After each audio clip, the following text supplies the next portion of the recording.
दोस्तों, एफडी एक safe and secure investment है। लेकिन क्या आप जानते हैं कि इस पर हमें जो इंटरेस्ट मिलता है उस पर टैक्स लगता है। और अगर आप 30% के टैक्स ब्रैकेट में आते हैं तो एफडी के इंटरेस्ट पर भी आपको 30% का टैक्स देना पड़ता है। इससे क्या होता है कि आपके इंटरेस्ट का, ब्याज का एक बहुत बड़ा हिस्सा इनकम टैक्स के रूप में सरकार के पास चला जाता है। और सबसे बड़ी बात कि अब क्योंकि न्यू टैक्स रिजीम हमारी डिफ़ॉल्ट रिजीम हो चुकी है और इस पर हमें 12 लाख रुपए तक कोई भी टैक्स नहीं देना पड़ता है, तो बहुत सारे tax payers new tax regime को ऑप्ट करते हैं। और जब हम न्यू टैक्स रिजीम में ऑप्ट करते हैं तो हमें ना तो सेक्शन 80C का कोई बेनिफिट मिलता है और ना ही हमें सेक्शन 80TTB का कोई बेनिफिट मिलता है, जिनका यूज़ करके हम पहले बहुत सारा टैक्स सेव कर लिया करते थे। तो क्या इसका मतलब ये हुआ कि अब हम एफडी पर अपना टैक्स नहीं बचा पाएंगे? आज के इस वीडियो में हम डिस्कस करने वाले हैं ऐसा ही एक मेथड जिससे आप एफडी के इंटरेस्ट पर अपने टैक्स को ज़ीरो कर सकते हैं। और वीडियो के एंड में हम आपको एक बोनस टिप देंगे जिससे आप हज़ारों का टीडीएस कटने से बचा सकते हैं। तो चलिए शुरू करते हैं। वीडियो को एंड तक ज़रूर देखिएगा। मैं हूं सीए श्वेता सक्सेना, आप देख रहे हैं हमारा चैनल टैक्स सॉल्यूशंस। वीडियो अच्छा लगे तो लाइक एंड शेयर ज़रूर कर दीजिएगा। और अगर आईटीआर फाइलिंग के लिए हमारी पेड सर्विसेज चाहते हैं तो हमारे व्हाट्सएप नंबर पर कांटेक्ट कर सकते हैं। तो दोस्तों, शुरुआत करते हैं हम सेक्शन 64 क्लबिंग ऑफ इनकम से। ये सबसे पॉपुलर मेथड है अपने टैक्सेस को सेव करने का। इसे बोलते हैं फैमिली पूल स्ट्रेटजी। अक्सर लोग क्या करते हैं कि टैक्स बचाने के लिए अपनी वाइफ या फिर माइनर चाइल्ड के नाम पर एफडी करवा देते हैं, क्योंकि उन्हें लगता है कि आप वाइफ के नाम पर एफडी करवा रहे हैं तो आपका टैक्स सेव हो जाएगा। लेकिन ऐसा होता नहीं है। यहाँ पर एंट्री होती है सेक्शन 64 यानी कि क्लबिंग ऑफ इनकम की। इनकम टैक्स का सेक्शन 64 कहता है कि अगर आपने अपनी पत्नी को कोई भी पैसा गिफ्ट दिया है और उस पर इंटरेस्ट इनकम अर्न हो रही है तो वो इंटरेस्ट आपकी इनकम में क्लब हो जाएगा और आप जितने भी परसेंट के स्लैब में आते हैं आपको उस हिसाब से उस पर टैक्स देना पड़ेगा। फॉर एग्जाम्पल, आपने 10 लाख रुपए की एफडी अपने वाइफ के नाम पर करवा दी। अब उस एफडी पर 8% के हिसाब से मान लेते हैं कि 80,000 रुपए का इंटरेस्ट आ गया साल में। अब क्या वो 80,000 आपकी वाइफ की इनकम माना जाएगा? वो 80,000 आपकी वाइफ की इनकम नहीं माना जाएगा। वो 80,000 आपके इनकम टैक्स रिटर्न में आपकी इनकम में क्लब होगा और सेक्शन 64 कहता है कि आप ही उस पर टैक्स देंगे। अगर आप 30% के ब्रैकेट में आते हैं तो उस एफडी के इंटरेस्ट पर 30% का रेट लगेगा। 20% के ब्रैकेट में आते हैं तो 20% का रेट लगेगा। अब ये जो सेक्शन 64 है, इससे बाहर निकलने का एक लूप होल भी है। वो लूप होल क्या है कि अगर इनकम के ऊपर कोई इनकम अर्न हो रही है तो उस पर क्लबिंग के प्रोविजंस एप्लीकेबल नहीं होते हैं। इस कॉन्सेप्ट पर बहुत सारे सुप्रीम कोर्ट के ऑर्डर्स भी हैं। ये कैसे अप्लाई होता है, चलिए समझते हैं। इसे बोला जाता है री इन्वेस्टमेंट स्ट्रैटेजी। और ये इनकम टैक्स की क्लबिंग प्रोविजन से बचने का एक लूप होल भी है।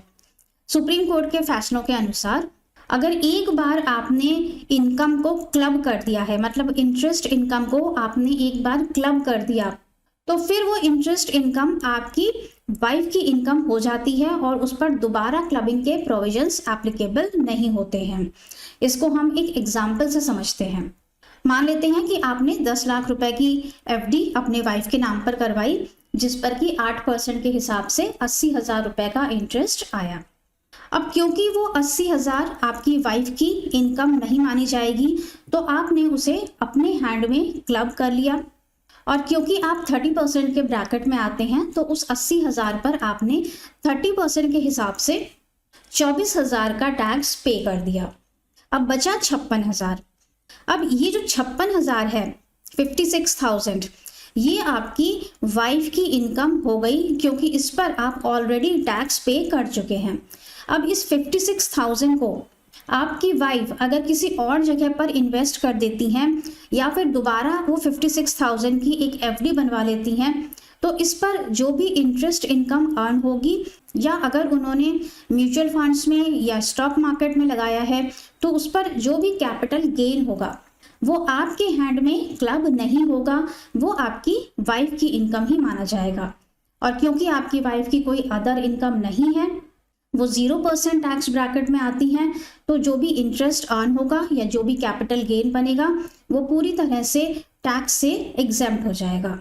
री इन्वेस्टमेंट से कोई भी अगर इनकम होती है तो वो पूरी तरह से, तो उस पर क्लबिंग के प्रोविजंस एप्लीकेबल नहीं होते हैं, वो पूरी तरह से उस पर्सन की पर्सनल इनकम मानी जाती है। एक बार फिर से समझ लेते हैं कि अगर फर्स्ट टाइम इनकम जनरेट हुई है तो उस पर क्लबिंग के प्रोविजंस एप्लीकेबल होते हैं। आप इनकम को क्लब करेंगे और उसके ऊपर टैक्स पे करेंगे।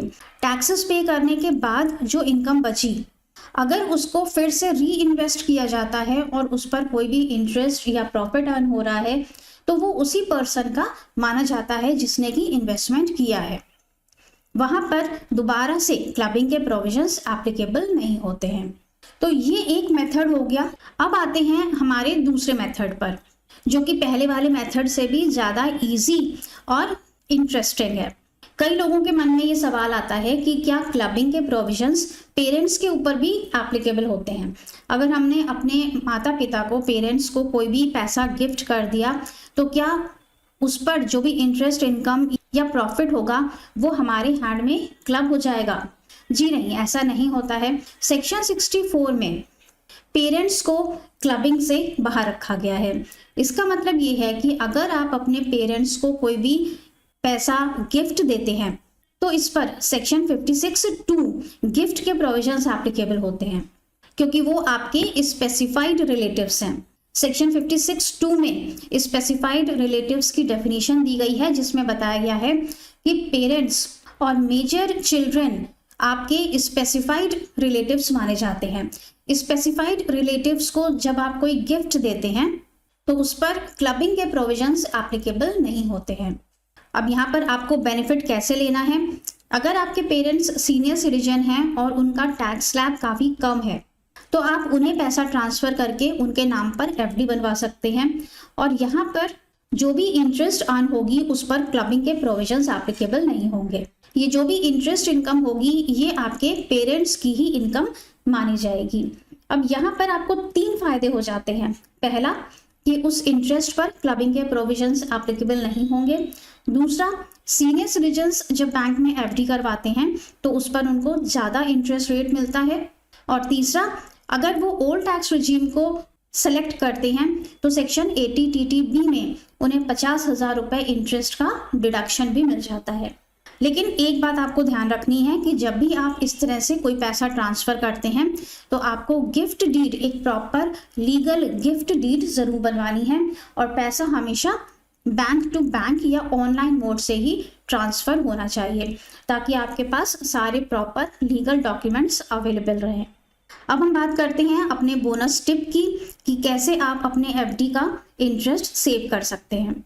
दोस्तों, एफडी का इंटरेस्ट सेव करने के लिए बैंक ने एक रूल बनाया हुआ है, जहां पर कि आप फॉर्म नंबर 15G या 15H को बैंक में सबमिट करके अपने एफडी के टीडीएस को बचा सकते हैं।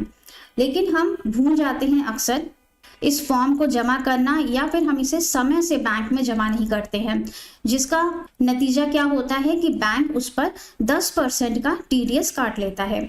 और अगर आपने पैन नंबर नहीं लगाया हुआ है या पैन नंबर अपडेट नहीं है तो 20% का टीडीएस उस पर काट लेता है।